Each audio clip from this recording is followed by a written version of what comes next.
So Mailchimp is primarily a tool for sending dozens, hundreds, or thousands of emails at the same time. In order to do that, it is also a tool for collecting email addresses. And in order to do that, it's also a tool for managing contact information. With just a little bit of creativity, Mailchimp has a basic but useful database that would be suitable for a small nonprofit organization or a coalition or a specific campaign that needed to keep a database of various contacts where it could store all kinds of information. I'm going to show you a little bit how that works. The database features are housed under the tab labeled Lists. And each one of these lists in your account is a separate database. A contact in this list is separate from a contact in this list, even if it turns out that they're the same people.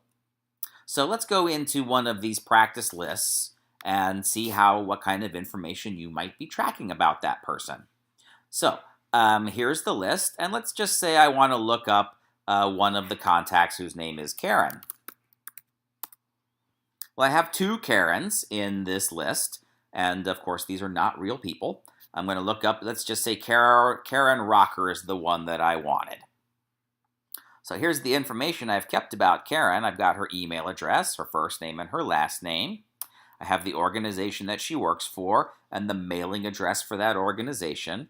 I have her phone number in there. Mailchimp's not going to call her, but I have her phone number. Mailchimp's not going to send her a postcard, but I have her mailing address if I need it.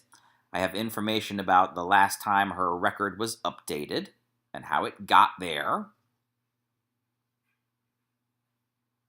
If I click the Activity tab, I'll see all of the emails that I've sent to Karen and whether or not she opened them and whether or not she clicked on the list. Now, Karen doesn't exist, so I haven't sent her any emails, but if she did exist and I had, you'd see that record there.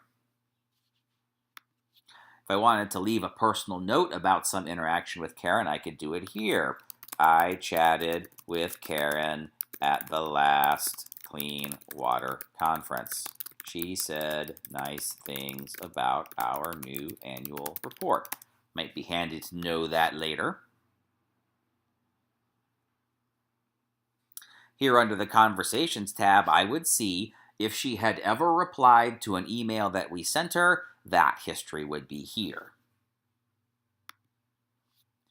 If we were using Mailchimp to sell things and she had bought them, that history would be here.